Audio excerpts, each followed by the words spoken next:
Feng Shui, Colors and Interior Design by Tidying Up with a Clear Mind. Written by Kim Chow. Narrated by Scott Clem. Introduction. This Feng Shui audiobook was specifically written to help you design your home, your rooms, and everything else. There is a lot of information in here to guide you to stick to the Feng Shui principles, use the correct colors that will help cultivate tranquility in your life, and inspire serenity and calmness. Practical tips to declutter will be provided, as well as tips and ideas to follow the ancient Chinese traditions of this art science.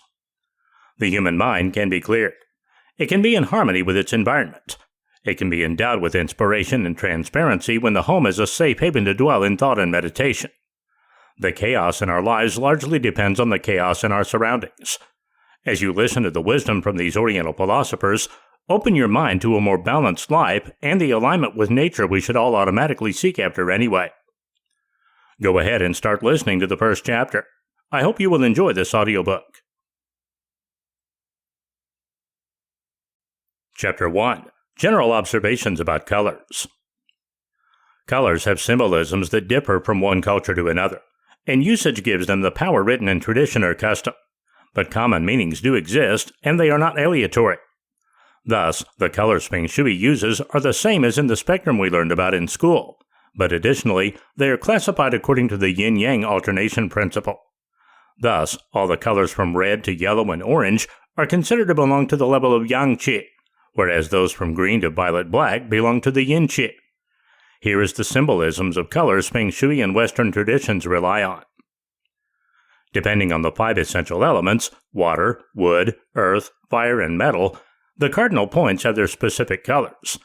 Feng Shui combines and interprets these colors according to the various aspects in one's life. Thus, red corresponds to the element fire and to the cardinal point south. Western tradition considers red the symbol of life, warmth, and strength, but aggression, anxiety, and sexuality remain underlying connotations. Chinese traditions give similar interpretation. Red is the symbol of marriage and the birth of sons, but it also denotes energy at its climax point right before the decline. Other colors Feng Shui relies on have the same complexity of interpretation. One could easily wonder why colors are so important to all traditions. The answer to this question is simple and deep if we think about the very essence of a color. They contain light to a higher or lower degree, depending on the nature of the object they pertain to. Therefore, light, qi, or life force become synonyms in the complex paradigm of the universe. Hence, the colors Feng Shui uses are vehicles for the qi, and therefore they are able to influence moods, change fortune, improve health, and so on. Complex studies on the colors Feng Shui uses are available in many formats and in lots of bookshops. Yet the practical question remains that of being able to apply the benefits of the spectrum in day-to-day life. Personal taste does remain a subjective but powerful criterion for the selection of one decorative style or another. And the same holds true for the color choice, but with the mention that some guidelines are necessary. Whichever use you may find for colors, Feng Shui helps you maximize the positive effects of the environment on your life. Try it and things could get better for you. When considering a home remodeling project, you may be interested in knowing how decorating and Feng Shui work together, and whether or not you can introduce some of these principles to your own home for your own benefit. It may surprise you to know that decorating and Feng Shui are a true blend of not just art, but some science as well. Why do we say this? For one thing, there are no hard and fast rules about applying Feng Shui to your life. There are many so-called experts who can give you advice, but in the end, it will be up to you to make the decision of what you like and what you don't. This is the aspect of decorating and Feng Shui that can be considered art. Everything is subjective, and there are no real right or wrong answers. What appeals to one person may not appeal to another. Additionally, there are many pieces of advice when it comes to decluttering your house and using color to create mood, tension, and energy. But again, there are no hard and fast rules here either. One person may breeze through your home and declare certain items and knickknacks as being cluttered and unnecessary, but to you, these are prized possessions. When applying the principles of decorating and Feng Shui, you need to exercise caution and show balance. What someone else sees as a lack of clutter, you might see as being cold and sterile, and vice versa. Again, no hard and fast rules, no right and wrong answers, just some principles that you need to interpret for yourself. Decorating in Feng Shui is also part science, however. There are some real biological facts behind its teachings regarding clutter, color, entryways, and so on. Scientists have researched how tense and anxious people feel when surrounded by a cluttered environment, and how color can and does affect one's mood. Bold and bright colors are a great pick-me-up, while warmer colors make you feel soothed and relaxed. Softer colors can also be a calming influence, while those bold colors make you feel energized and in control. Additionally, the entryway to one's home and to every room in your house also does much to set a mood or tone. This is like the first impression you get when you meet someone, and that first impression can set the entire tone for the rest of your relationship with them. When applying the principles of decorating in Feng Shui, it's important to think about that first impression you get when you walk up to your home or when you walk into a room. It helps to sometimes stand right in the entryway of your home or of each room and do a quick, honest evaluation. What is your impression of the atmosphere? How do you immediately feel? Does your home and each room therein feel warm and inviting, or are you somewhat put off, so to speak? By applying these basic principles of decorating in Feng Shui, you can begin to experience both the art and science of this ancient practice. Feng Shui is the art of arranging the environment so as to match the flow of naturally occurring energy in the universe. Clutter, darkness, improper choice of colors, emotional elements that send a negative message, and many other factors contribute to breaking this energetic balance, or the qi. This is one of the reasons for which Feng Shui enthusiasts will stress so much the importance of Feng Shui colors for rooms, whether at home or at the office. Even when Feng Shui principles are thoroughly respected, one thing that remains to be done is to apply these principles in accordance with the temperament of the house inhabitants. Thus, the right Feng Shui colors for rooms depend on the function of that particular part of the house. Bedrooms, for instance, work best in pale, relaxing colors like blues, greens, lavender, pink, and any shades close to the color of the skin from white to chocolate brown.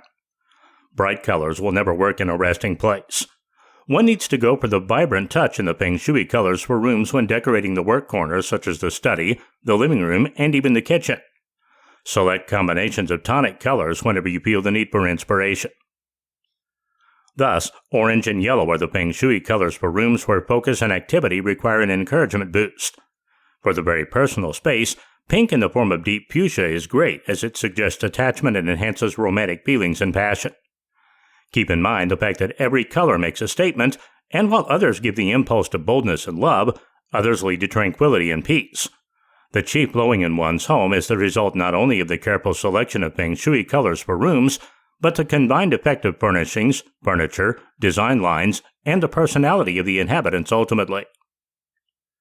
The Feng Shui colors for rooms can be combined according to the Bagua, the 8-grid chart that takes into consideration the cardinal points, the 5 elements, and their corresponding colors. For each part of a room, a certain color gives dominance and enhances a positive qi flow.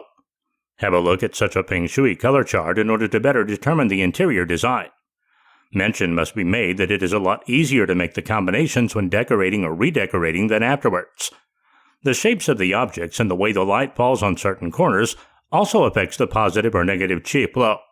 Refer to these aspects too for the best of outcomes. Chapter 2. Fountains and Water. Fountains are the most common object used by Feng Shui practitioners to improve and enhance the water element in their living or working space. Water is synonymous with harmony and prosperity. Therefore, Feng Shui fountains are a necessary item in your place. People who cherish a calm and relaxing environment should definitely have a fountain to help create and maintain this atmosphere. Moreover, it is a very fancy and classy addition to the room and can become the focal point of every space, attracting attention. Feng Shui fountains can be found at very reasonable prices and in several different designs and shapes. There are classic and modern designs and styles, representing all the new and old styles, thus meeting all preferences and tastes. They can be placed both indoors and outdoors, and can be chosen and placed in such a way as to blend with the existing decor. Feng Shui principles suggest that the indoor fountains are a great source of calmness and serenity. Fountains can create a simple but effective waterfall effect. The sound of water flowing and falling creates a very positive vibration. These vibrations are known to create ions that eliminate the clutter that exists in the atmosphere. Fountains can become something like a natural air filter, increasing the levels of moisture in the room. Fountains should not be placed in the southern sector of the room, because fire resides there. Fire and water are opposite elements. Therefore, you will create additional negative energy. Water and fountains should be placed in the north and most preferably in a living space, such as the living room. It is recommended to avoid placing them in bedrooms because, according to the Feng Shui principles, water can bring anxiety when placed in the bedroom. The sound of splashing or running water is the sound that can clear the mind and soothe the spirit. It is supposed to be the ideal sound and ambience for people who deal with increased amounts of stress in their life. Fountains are made of different materials, such as copper or stones, and they can be found in retail shops. Due to the diversity and significance of their role, the Feng Shui fountains are becoming increasingly popular among people today, mostly in the West. Having a source of fresh water in the house, or outside in the yard or patio, is considered to bring high levels of relaxation, spiritual and mental balance, and prosperity. Fountains are also associated with issues such as fertility in children, and can be combined with some of the most known Feng Shui items, such as crystals and stones. People who want to maximize the effect of water should always check what fountains can be associated with and what can complement water in the most successful way. Chapter 3. Lighting. Let's take a quick look at what Feng Shui is so that your mind is refreshed on the basic principles. Feng Shui is an ancient practice based on art and science principles whose goal is to balance the Qi, universal energy, in your life. The most popular look at Feng Shui is through the use of decorative elements such as color, textures, plants, furniture, and even sound and light to create a totally harmonious balance of energy. Keep energy in mind because Feng Shui principles are based on trying to keep a balance of positive energy in a space, whether it is a home, office, or other area. Do you know what the biggest demonstration of energy is? The answer is light. Light is energy itself, and everything reacts to it. Your body recognizes changes in light as in night and day. Plants need light in order to live just as much as animals do. Everything is made up of energy, so it stands to reason that light will play the largest part in the practice of Feng Shui. Incorporating light is perhaps one of the first and easiest things you can do if you are trying to balance the Qi in a living or workspace. Sunlight, either through a window or skylight, is optimal as it is natural and nourishing to all living things. If you have heard of people getting depressed in the wintertime, it is based on the fact that there is less sunlight during that time. So there are many scientific studies that bear out the fact that sunlight affects energy levels. Cool fluorescent white lights can have detrimental effects on Qi if exposed for too long. The same principle applies to artificial pink lights too. The quality of light definitely can create negative Qi in a space. Warm lighting from strategically placed lamps and light fixtures can work wonders for a room. Full-spectrum lights are another Feng Shui option. It is important to note that mirrors can help boost the energy level in a room exponentially because of its reflective properties.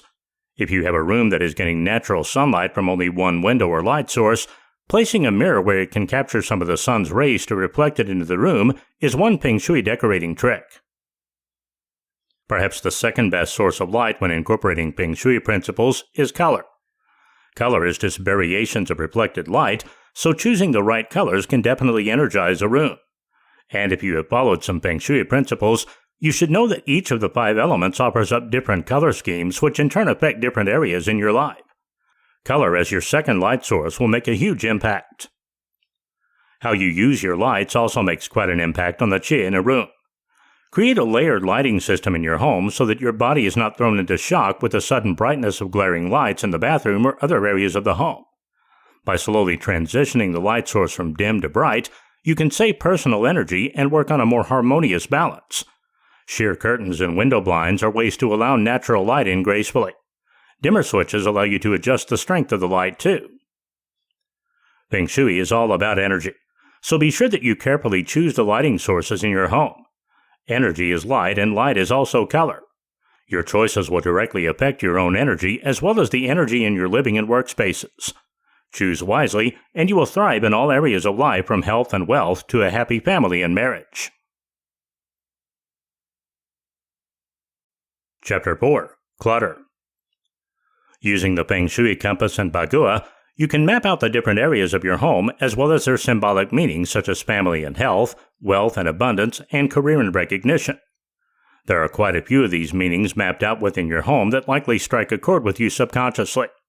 However, if you have a lot of clutter and general disarray, then the very areas that should be promoting a positive flow of energy could end up causing bad chi. Clutter in certain areas in your home will translate into negative energy in other aspects of life. Listen on for a brief interpretation of life's clutter based on Feng Shui. 1. Kitchen disarray and clutter hinders your ability to nurture and feed yourself and others in your household on a variety of levels.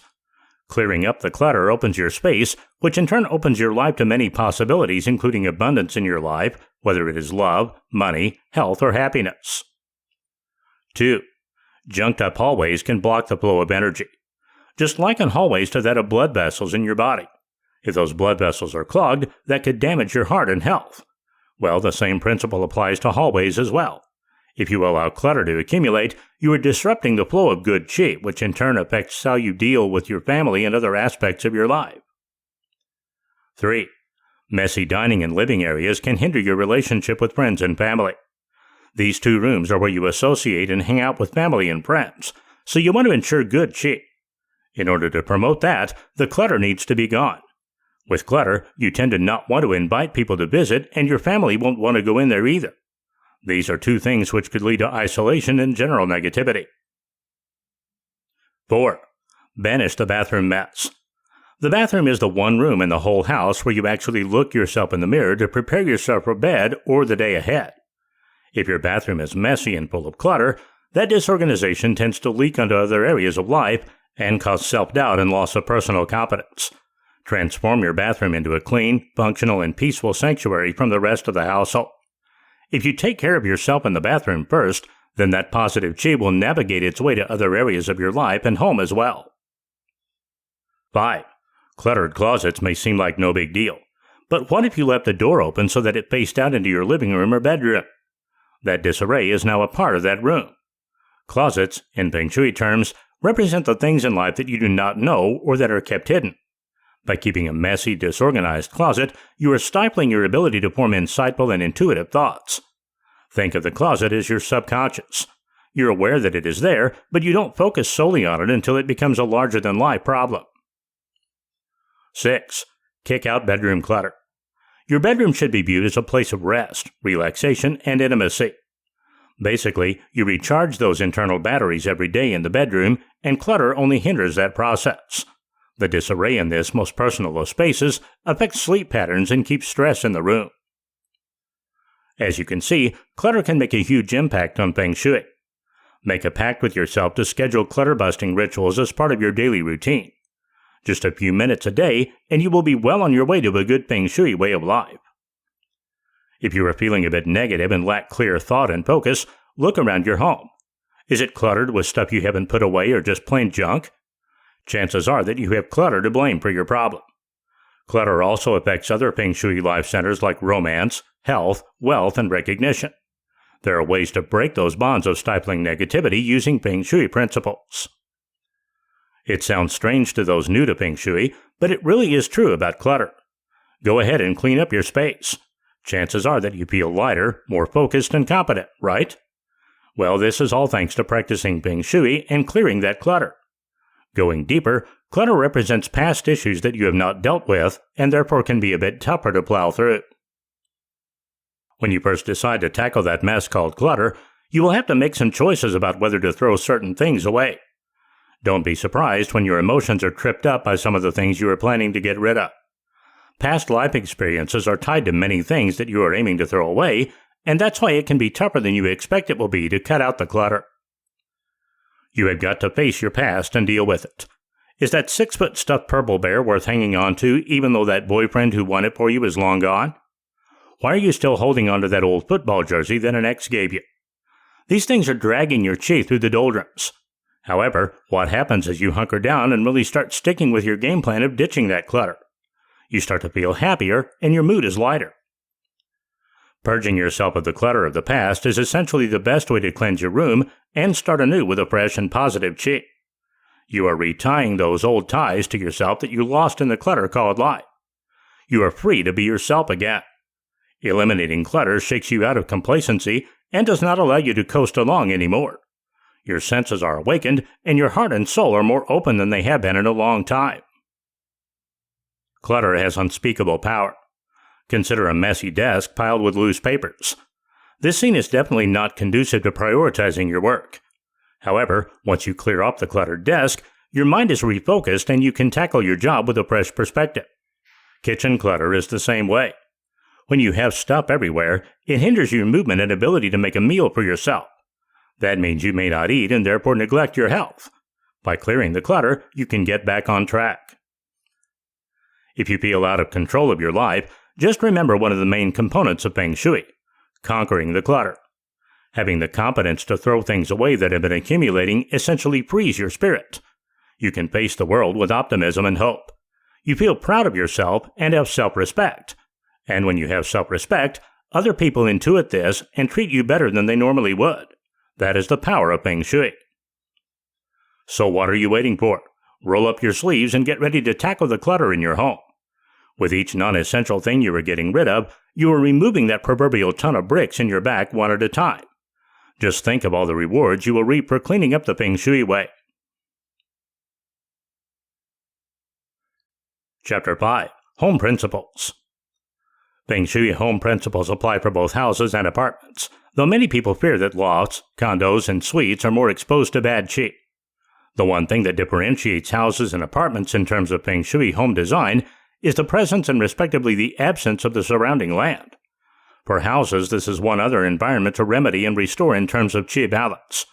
In the case of the apartment, all the background control will be focused on the inside, with all the challenges that sharing walls brings. The exclusively interior Feng Shui home rules have to counteract the bad influence the noises, smells, and vibes from neighbors have on the inhabitants of an apartment. The Feng Shui home analysis further involves the investigation of the front and back structures as they are differentiated for houses.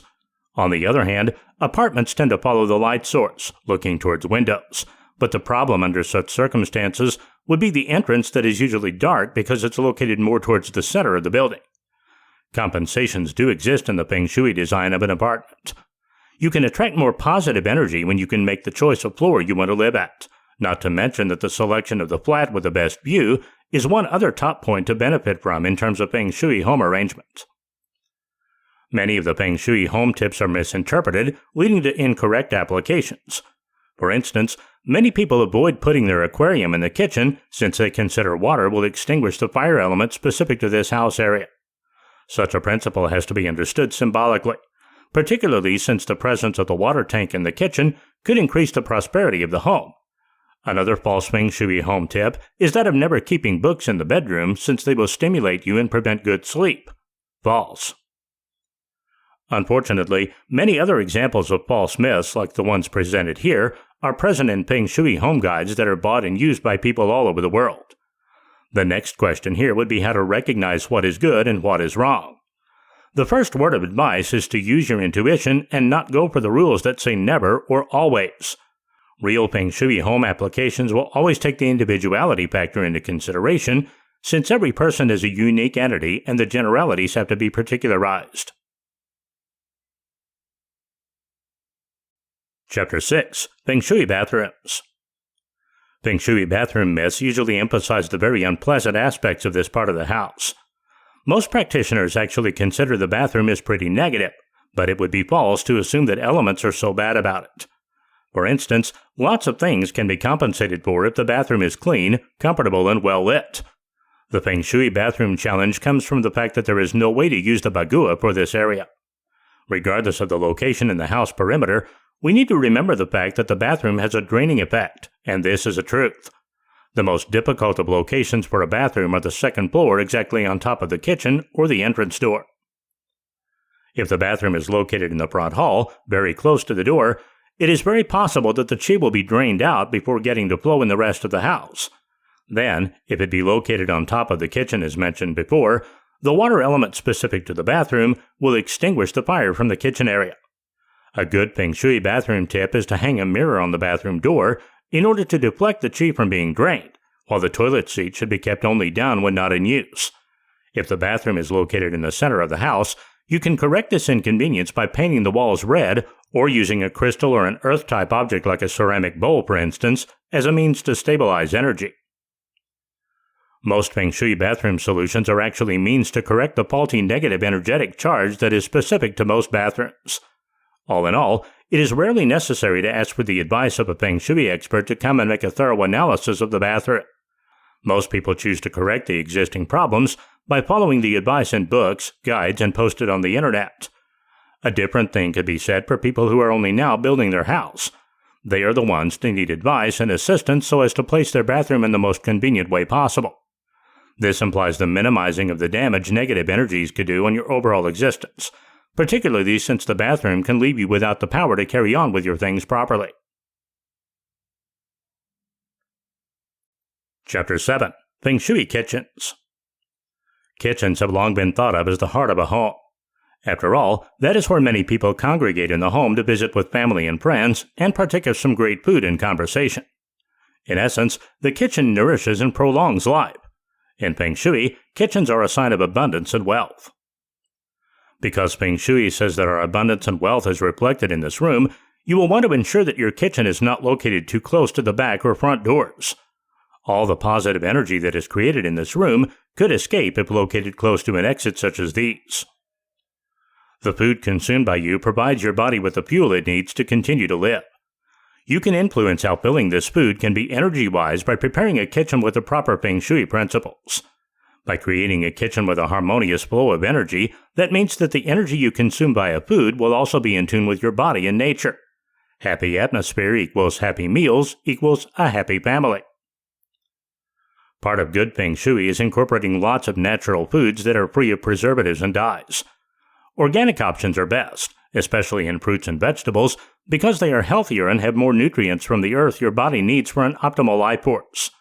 Besides food, there are several ideas to employ in terms of Feng Shui that can help you maintain a harmonious balance of energy. 1. Your kitchen needs to be inviting. The best way is through lighting. Natural light is best, so if you have a few windows, play them up with light, airy curtains that allow light to filter in naturally. If there is no window in the immediate area, see if you can install a skylight. You can also install warm track lighting systems on the ceiling or smaller versions under the cabinet. 2. Clutter is something that has no place in the kitchen. If you have too many electrical appliances littering the counters, that can bring down the negative qi in the room. If possible, employ the rule of everything in its place. Use your cabinets to hide your unused appliances until such time as you need them. Don't leave dirty dishes piled in the sink at night or throughout the day. The sight of them brings down your personal qi. 3. Add light to your kitchen, literally. Hang some green plants in a window for fresh light, on a windowsill, or anywhere where your kitchen layout allows. Plants clean the air of household pollutants that are emitted from carpet, cleaners, and more. Fresh-cut flowers displayed in vases on the kitchen table or on a bar area provides an instant pick-me-up of energy. Even a bowl of fresh, colorful fruit puts a spark in a space. Have some of your plants do double duty by having them be herbs which can be used in cooking. 4. Choose a color for the walls that will naturally aid digestion. In Feng Shui, the best color is yellow. Luckily, you can choose the shade of yellow you wish from a silky yellow to an eye-popping vibrant yellow. Pale green also is a smart choice, as the color is soothing and great for influencing wealth and success. So if your kitchen hasn't had an update in a while, consider employing Feng Shui principles to ensure that you will always have an uplifting room. Using Feng Shui can only mean great things for you and your family. Add the fact that you would have a harmonious flow of energy inside the room, and you can be sure that family and friends will always feel at home. Chapter 8. Feng Shui Fish Tanks. How do you use a Feng Shui fish tank? Fish are an important part of Chinese and Asian culture. No doubt you've seen many pieces of Chinese and Asian artwork that include goldfish or koi. And of course, there are Asian water gardens that one can incorporate into one's own home that include these beautiful creatures. So when employing the art and science of Feng Shui, many may wonder how they can use a Feng Shui fish tank in their own home. How is it introduced, and where should it be kept? And are there places where it should not be used as well? A true Feng Shui fish tank is not always big. Many people are under the mistaken impression that when you talk about a Feng Shui fish tank, you are talking about a large aquarium that takes up an entire wall of one's home. This actually is not true. All of the basic principles of Feng Shui encourage balance and simplicity, and trying to squeeze a large Feng Shui fish tank into a small home or room will only add to a cluttered feeling in the room. Another Feng Shui no-no. Smaller aquariums will always do just fine, especially if they are in perfect balance to the room. Additionally, a true Feng Shui fish tank doesn't even need to be an aquarium at all. A small fishbowl with just a goldfish or two, if properly maintained and displayed, can be quite sufficient. This is probably good news to those who are on a budget and don't want to spend the hundreds of dollars necessary to purchase a large aquarium and then stock and maintain it. Where to introduce your Feng Shui fish tank? You are probably already familiar with the 5 elements, namely wood, water, fire, earth, and metal, that are the embodiment of Feng Shui. These elements are meant to complement one another and keep any one from overpowering a room or any particular area. This is where your Feng Shui fish tank comes into play. No doubt if you have a smaller tank or fishbowl, you will be using it as an accent to a room. A room that is colored in earth tones, such as warm browns or tans, will need water element to balance it. If your living room is such a color, this is where the water element needs to be. It's especially helpful if the fish inside are brightly colored, as oranges and yellows are bright colors that offset the warm earth tones. However, your Feng Shui fish tank should not be competing for attention with another strong element. If you have a large fireplace in your living room, you cannot have a large aquarium there as well. Both of these large, strong elements will conflict with one another and will not be harmonized. So, be careful of where you place your fishbowl and make sure that it's a complement to your room and your environment. This will ensure that you are using your Feng Shui fish tank properly. Chapter 9. Feng Shui Children's Rooms. Applying the principles of Feng Shui for children's room decoration is also much encouraged, because that can help them grow up in a very relaxed and healthy environment. When it comes to Feng Shui, the right-hand corner of the house is supposed to be the corner for kids, the same corner as the creative corner of the house. Therefore, it is understandable that this place is associated with many dreams and hopes. Improving the flow of positive energy in this part is of significant importance, as that can bring support and security, as well as good energy flow. The requirements are much more important for kids, because the rooms should support and encourage a balanced personality. Applying some of the basic principles of Feng Shui is thus recommended. First of all, you need to determine the color of the room. The room should be either white or off-white, even if every wall features a different color. If you decide to paint the room in different colors, you should always keep a white wall or add some off-white colors to the space. Create a very secure and safe room. In order to do so, you need to enhance the level of familiarity of your children with the space. An easy way to do so is to place some family pictures in the children's room. Pictures should not be placed close to the windows, though. The way you place furniture is very important. You should not place the bed with one side against the wall, because that obstructs the energy flow. You should leave enough space in all 4 directions around the bed. What is most important, though, is to avoid placing the bed below the window or in the spot that it is aligned to the bedroom door. Place the study desk of your child in such a way that they do not sit with their back to the door.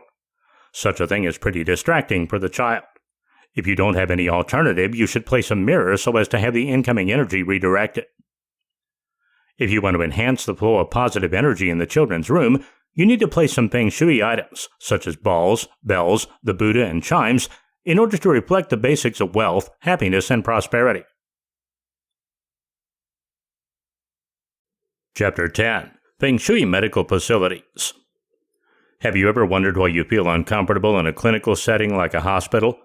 It's because these institutions do not follow Feng Shui practices. There's too much white around the areas and they smell funny. Through a few Feng Shui techniques, a hospital's interior can look more inviting rather than forbidding. As more and more people are recognizing the benefits of Feng Shui, you will discover that the ancient Chinese practice is being used more and more in other places too, like offices, hotels, and of course, hospitals. Just think of how all that positive energy flow can be beneficial to both the patients and medical workers.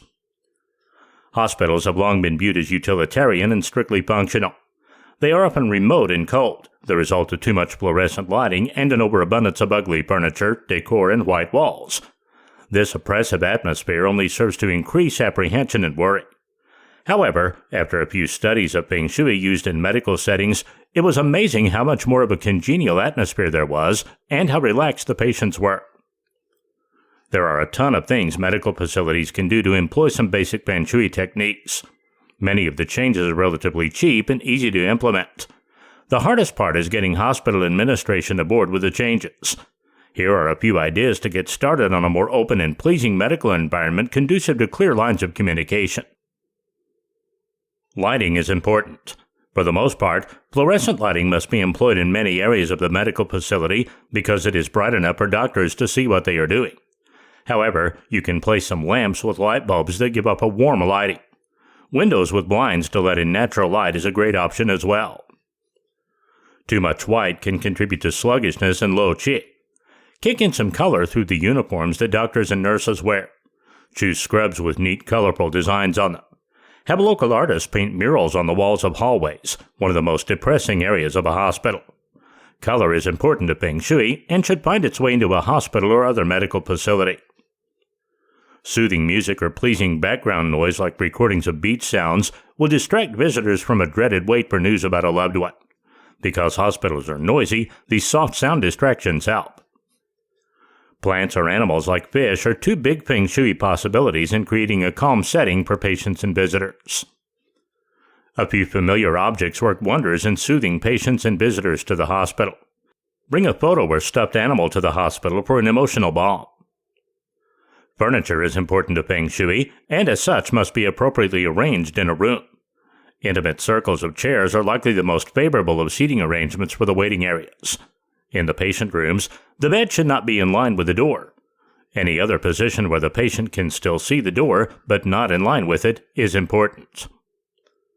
When you cannot change the white walls, use artwork to liven the space and blank out that blinding white. Choose soothing scenes for patient rooms and something cheerful and bright for the waiting areas. Clutter, even in a hospital or medical facility, is a foregone conclusion. Choose magazine racks and bins to keep the magazines from cluttering up a space. Have plenty of receptacles to accept medical trash versus regular patient or visitor trash. While a hospital will never be the happy-go-lucky place anyone wants it to be, Feng Shui can help make it a better place to check into or visit. Chapter 11. Feng Shui Trees. As more and more people become interested in the once ancient art of Feng Shui, they are finding that it's easy to become confused as to what really is and is not true Feng Shui elements. After all, there are thousands of online stores that promise to sell Feng Shui crystals, jade, wind chimes, and yes, Feng Shui trees. But are there really such things as Feng Shui trees? And if so, what are they? How are they used? Are there any that claim to be such, but that really aren't? Let's examine a few of these questions here, and then you can decide for yourself if you still need to look for a Feng Shui tree. The money tree and the fire element. Many are told that if you have a Feng Shui tree in your home and you tie old coins to it, then wealth will be yours. However, this is of course superstitious and not rooted in logic, so it's no wonder that many modern adherents of Feng Shui have rejected this notion. There is some use for this type of object. Again, going back to the idea of the 5 elements, many money trees are seen tied with bright red ribbons that offset the golden brown of their branches. These ribbons can add a wonderful fire element to any room or area that needs such. For instance, if your living room has a strong earth element, being painted in warmer browns or more neutral tans and creams, this fire element can help accent and harmonize this room. So you see that there are some uses for a Feng Shui tree. While it may not bring good luck and prosperity the way some would like to believe, it can definitely add a much-needed accent to your home. Chapter 12. Feng Shui Wind Chimes. If you're familiar with Asian and Chinese culture, you know that many homes in that beautiful country have wind chimes hanging from someplace outside, the porch, a doorway, or a window. Some believe that these were brought to the U.S. as part of Feng Shui. Wind chimes were actually used before this, of course, but the questions still remain. When employing the art and science of Feng Shui, how do you use Feng Shui wind chimes in your own home? How are they introduced, and where should they be kept? And are there places where they should not be used as well? Remembering the 5 elements of Feng Shui. You are probably already familiar with the 5 elements, namely wood, water, fire, earth, and metal, that are the embodiment of Feng Shui. These elements are meant to balance one another and keep any one from overpowering a room or any particular area. Feng Shui wind chimes are usually used as such an element in order to introduce either metal or wood to a room or to a home. A room that is colored in earth tones, such as warm browns or tans, will need a metal element to balance it. If your living room is such a color, this is where the metal element needs to be. Having Feng Shui wind chimes that are made of metal outside your living room where they are visible to those inside, such as from a porch rafter, is helpful. This is especially true if you purchase Feng Shui wind chimes that have brightly colored artwork on them, such as beautiful yellow and orange flowers. Those bright colors will offset the warm earth tones of your living room and keep it from feeling overpowering. If your kitchen is white, which typically resembles water and is a bright, clean color, it can sometimes feel a bit cold and sterile. Introducing the warmth of the wood element with wooden Feng Shui wind chimes can be done by having them right outside your kitchen, perhaps from a window or the back porch or balcony. Again, if the wood is a nice warm tone or has darker artwork and design to it, this can offset that cold white of the kitchen. Where not to use your Feng Shui wind chimes. As with everything else about Feng Shui, it's not just a matter of what you use, but sometimes it's just as important to leave things out. If your home is busy, noisy, and generally chaotic, then Feng Shui wind chimes may not be a welcome addition. Also, if you have neighbors that are in close proximity or live in an apartment that doesn't allow these types of things, then you should also omit them. Remember, Feng Shui is about peace and positive energy. You are not going to introduce any of those things into your home and your life by having something around you that is too much noise, that makes your neighbors irritated with you, or that gets you into trouble with your landlord. Chapter 13. Cubicles. Applied to a regular work cubicle, Feng Shui design could bring a positive switch into your life. There may be a better salary, a healthier body, and a more rewarding personal life. Such accomplishments may seem far-fetched, but they are the sheer and real consequence of the ancient art of energy-drawing space arrangement. The work surfaces are just as important as windows, entrances, and corners for the optical cubicle Feng Shui design. Though it may sound incredible to someone new to the principles of Feng Shui, the very location of the wastebasket and the position of the lighting fixtures have a word to say in how harmonious and fulfilled you are professionally and personally. Presently, cubicle Feng Shui redecorations have gained an incredible popularity in the United States and the Western countries in general.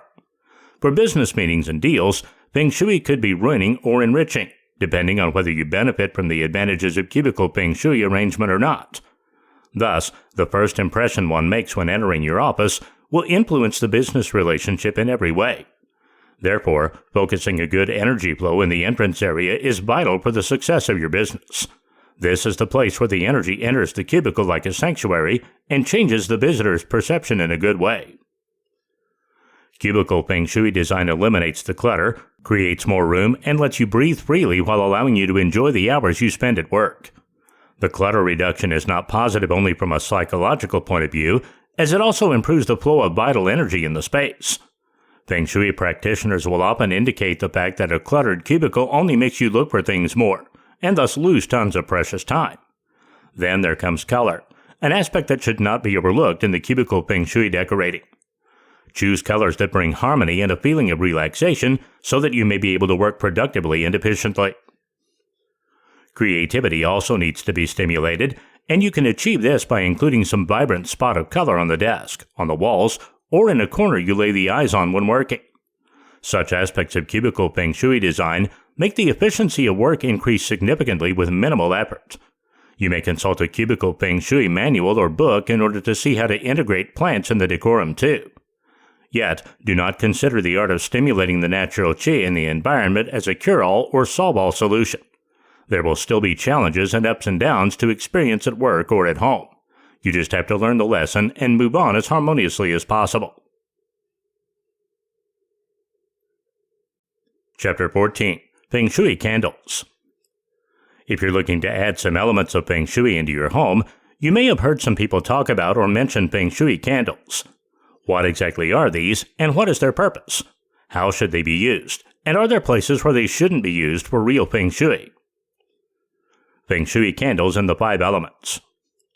Feng Shui teaches the use of 5 natural elements, namely wood, earth, metal, water, and fire, and that there should always be a balance or harmony between these elements in any space or room of your home. What is meant by that? Simply put, you can think about how different elements either feed or destroy one another. Wood feeds fire, but water destroys it. Earth feeds wood, but metal destroys that. Destruction is not something that's taught in Feng Shui, but balance is. So, if you have a room that has very strong elements of earth, such as the warm tones of your living room or bedroom, you may want to introduce some balance by bringing in the element of fire, and this is where Feng Shui candles come into play. Obviously, you can't set up a bonfire in your home, and not every room has a fireplace, but candles are a small and affordable way to accomplish this. Feng Shui candles and energy.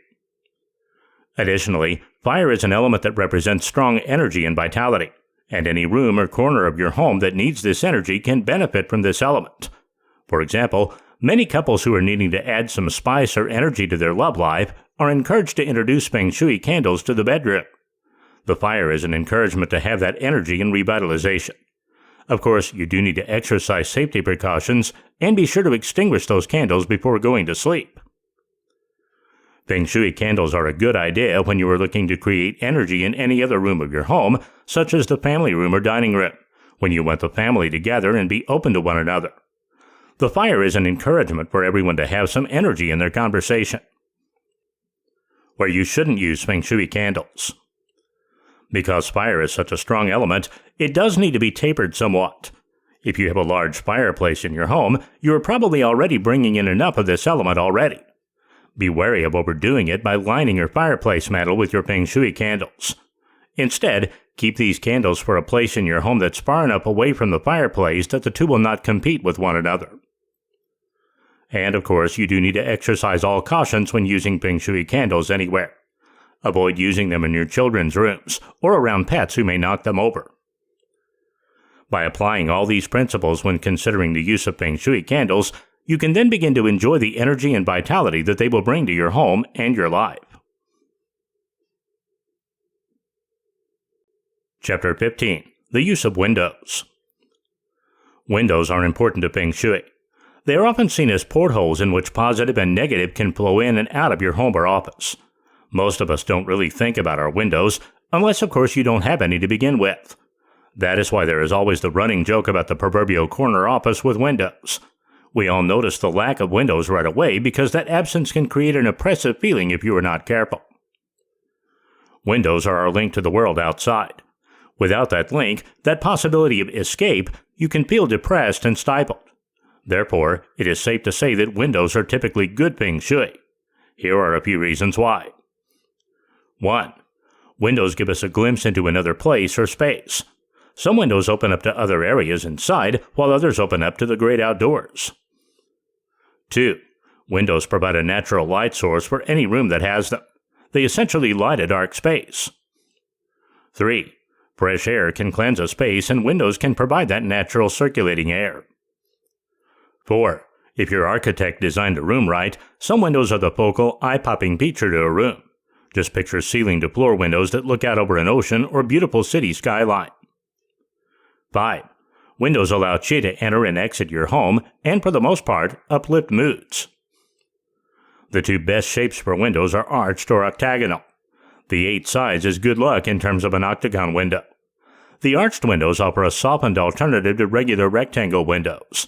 Because windows are viewed as the eyes of your home, you want to take care to not have too many windows installed. This can lead to an overabundance of Qi in a room, which causes hyperactivity. If your windows are letting in too much Qi, stirring up the energy pot in the room, consider window treatments. The use of blinds can help filter the Qi coming into a room. It is also important to keep the windows clean so that the eyes of your home can have a clear view. With dirty windows, this can signify that your own vision is handicapped. Skylights are a type of window that is a great way to let natural light into a space that does not have many, if any, windows. These can be beneficial except in a few places. Do not install a skylight right over the food cooking area in the kitchen or over a bed. In essence, you lose the healthy benefits of your food and any positive Qi is dispersed through skylights. Windows in the office that are floor to ceiling can hinder your work area. You want a solid wall to back you while you are at your desk. Either change the command position of your desk so that you have a solid wall at your back while still having a straight view of the door, or employ some creative Feng Shui techniques to turn that glass wall into the illusion of something solid. A large window blind is one option to create the illusion of a wall. Strategically placed plants can also provide a backing of sorts as well. So what happens if your room has no windows? A room can feel a bit depressing since there is no way to introduce fresh air into a room. In addition, there is no way for positive qi to flow into the room from the outside. Therefore, you have to be creative in bringing the outside in or extend the space so that it looks less oppressive. Mirrors are a great tool because they will reflect what light you have in the room. In addition, you can hang pictures or paint a mural that looks like a scene outside a window. These options give you a unique view of the world and lighten up the qi in the room. Chapter 16. Knock down walls. Who knew that walls were so important in the world of Feng Shui? Walls can actually have a huge impact on a space. And you know which two walls are likely the most important in your living and workspace? It is the wall that you last gaze upon before going to bed, as well as the same one you first see in the morning. In addition, in the office, whether at home or in another location, the wall that you see while conducting business at your desk is also important. The primary object in terms of Feng Shui is to make walls disappear, particularly when they are in close proximity of your body. Sometimes you cannot get around having your bed located so close to a wall or your desk facing or bordering a wall. When that happens, you have to employ Feng Shui techniques in order to make that wall theoretically disappear. The only time when you don't need to worry about walls close to you are those times when a wall is behind your work area or behind your bed's headboard. So how do you change the appearance of a wall to make it not seem like a hulking, energy-sucking source in the room? You incorporate color, textures, wall art, and more to transfer different energies to the wall. This is especially important when you want to emphasize a particular life center in Feng Shui. Let's take a wall in your workspace. What if your desk faces a wall? The result in Feng Shui terms is that your energy is blocked or greatly hindered. This means that your creativity and productivity is stifled. You have to do something to open up those positive channels of energy. This is where the Feng Shui techniques come in. Choose photographs, pieces of art, framed quotes, diplomas, and more. Anything that will provide you with the inspiration you need to succeed will help open those channels of energy to create a positive qi in the workspace. By incorporating these high-energy producing pieces, your own levels will increase. Essentially, it is like the equivalent of recharging your batteries. If it is a wall in your bedroom, you will want to create a calming center so that you will not be jarred awake each morning or have a hard time falling asleep. Artwork in soft colors or even a few shelves displaying silk flowers or candles is appropriate. You want something that will make you smile each and every time you see it in the morning and at night. There are other things you can do to fill a wall space. Paint the wall a base color of your choosing that is complementary of Feng Shui. Then choose another paint color in a shade that is slightly darker or lighter than the base color. Sponge this slightly different shade on the walls. The result is a wall color that is alive with subtle textures due to the slight variance of colors. This makes the energy just come alive in the room. If you are in a workspace and need to transform a wall, you can also employ lively plants to create an interesting effect as well. In addition, these plants will purify your space and remove pollutants in your air too. In your workspace, you want more qi to maintain your creative drive so that you can achieve success. With Feng Shui, you can empower yourself and come up with some great plans to transform a wall that is stifling your positive energy. Before you know it, you will be enjoying the fruit of your labors. Feng Shui can be a powerful tool in your arsenal of success. Chapter 17. Air Plants Tips. One of the many aspects of the Feng Shui decorating discipline is the necessity for cleaner air in your environment indoors. In order to achieve and maintain good qi, you must take steps to improve the quality of air in your home. The reasoning behind this is that the air you breathe inside your home is oftentimes more harmful than the great outdoors. Indoor pollution is a big problem when you are trying to employ Feng Shui in your living or workspace. All the consulting in the world using the Bagua 8-directional map and the Feng Shui compass will not do you any good unless all aspects that you can control are at the maximum beneficial level for you and that means cleaner air. Luckily for you, there is quite a list of inside plants that make the grade for purifying the air in your home to achieve the best possible Qi. Before getting into a list of indoor plants that clean the air, you should understand why they are so necessary. You see, your home consists of many harmful indoor pollutants called VOCs, or volatile organic chemicals. If you have carpeting, plastic products, products made from synthetic materials, and even some kinds of plywood in the home, these items slowly break down, releasing these VOCs. Certain air purifying plants work wonders in clearing the air. Here's an abbreviated list of air purifying plants that would be most beneficial for your Feng Shui home. 1. Boston Fern. This lovely lush green plant is adept at removing formaldehyde as well as other pollutants inside your home. These are beautifully popular plants that make a space extraordinary. However, they are high maintenance and require daily attention in order to thrive. 2. Rubber plant. This is a favorite houseplant that is great at removing many pollutants including formaldehyde.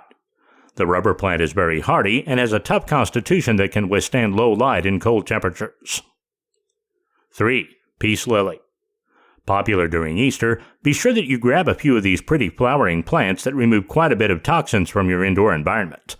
Thanks to this lush, easy-to-care-for houseplant with pretty calming white flowers, you will enjoy some healthier air free from certain pollutants like acetone, formaldehyde, and benzene. This peace lily is easy to take care of and exudes a calming energy. 4. English ivy. Formaldehyde is no match for the air-purifying English ivy. This plant cleans the air and is simple to grow. It's quite flexible and doesn't mind a little bit of cooler growth patterns. 5. Bamboo palm. This tree removes several different kinds of pollutants from the air, such as benzene and formaldehyde. You will derive such pleasure as well as positive Qi with the bamboo palm. There are a few different options as to whether or not you should include plants in the Feng Shui scheme of things in the bedroom. After all, air-purifying plants will essentially clear the air in your home by taking out the pollutants and carbon dioxide. Can you afford not to follow this Feng Shui tip? The answer is yes, at least in terms of plants in the bedroom. You see, plants are green and therefore represent a positive, almost kinetic energy. Do you want that energy keeping you up at night in bed? The answer is not always. Plants in any other room in the home are strongly recommended, but any near the bedroom and you just may toss and turn when sleeping.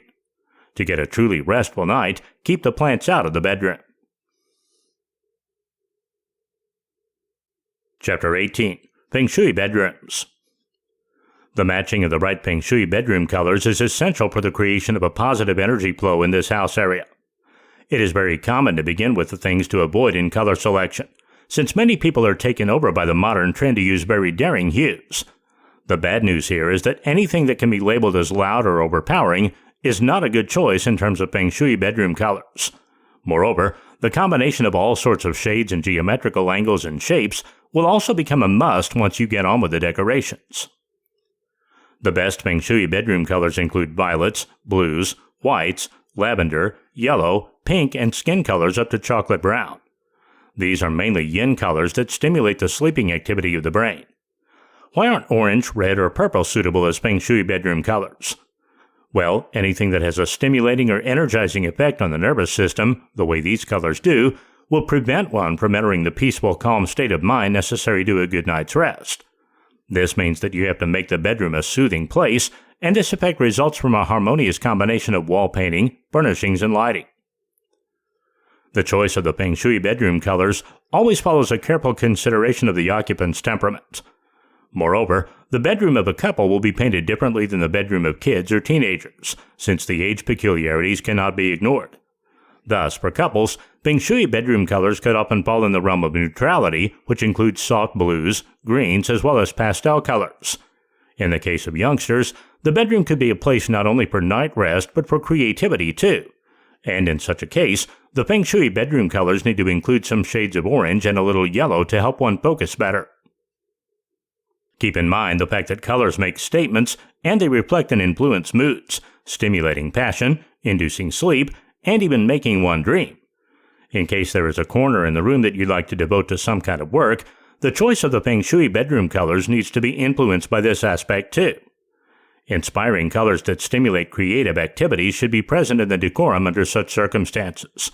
not necessarily in the wall painting, but rather as a spot of vibrant color on a table or desk. The power to focus will be significantly improved afterwards. Some simple Feng Shui bedroom tips. How many times per day do you get email spam with all sorts of offers for products that promise to increase your sexual energy and bring some spice back into your love life? If you're smart, of course you delete those emails right away, as it's very unwise to start popping pills from a company you've never heard of, or to start subscribing to web videos that are going to get you into trouble with your partner. However, for someone who still wants some energy and vitality in the bedroom, or who is wondering why it is that they can never get a good night's sleep, there are some simple Feng Shui bedroom tips that one can follow quickly and easily, and that promise to help you accomplish whichever is your goal. Feng Shui bedroom tip number 1. So which is it? Are you looking to add some spice, some vitality, some energy and enthusiasm to your bedroom? Or instead, are you looking to create a warm and relaxing atmosphere that has anything but spice and energy? It's important for you to understand this because the methods you'll use when applying these Feng Shui bedroom tips will have one or the other effect on you. You don't want to be doing something that will bring energy into a room where you already can't get any sleep, and you don't want to create a cozy atmosphere in a room where you need more vitality and spice. Feng Shui bedroom tip number 2. Take a good, long, honest look around at your bedroom. What do you see? Make a mental inventory of all the stuff that's in this room, and ask yourself how it's helping or hindering that end result you're trying to create. One of the most important Feng Shui bedroom tips is to declutter the room and move out anything and everything that's detracting from the mood you're trying to create. Children's toys are not going to get you into the mood for a good sex life, and neither will dirty laundry, bills to be paid, or that dusty treadmill. All of these items will also detract from that calm and restful atmosphere you want to create as well. How can you feel relaxed and peaceful when you have your car payment booklet sitting on a desk a few feet away, or when you see the mounds of sewing that you need to get to? Feng Shui bedroom tip number 3. If you're looking to add some spice to your bedroom, then think of colors that remind you of spice. Cayenne red, for example, is a nice spicy color that many use as an accent in the bedroom to create tension and energy. If you're looking to feel calm and soothed, think of something that calms and soothes you. Hot cocoa, for instance. Warm browns are soothing colors that create the right atmosphere as well. Considering using these for your bedroom when you want to create a room that's soothing and restful. By thinking of how these colors translate into the mood you're trying to create, you'll be able to apply one of the most important Feng Shui bedroom tips there is.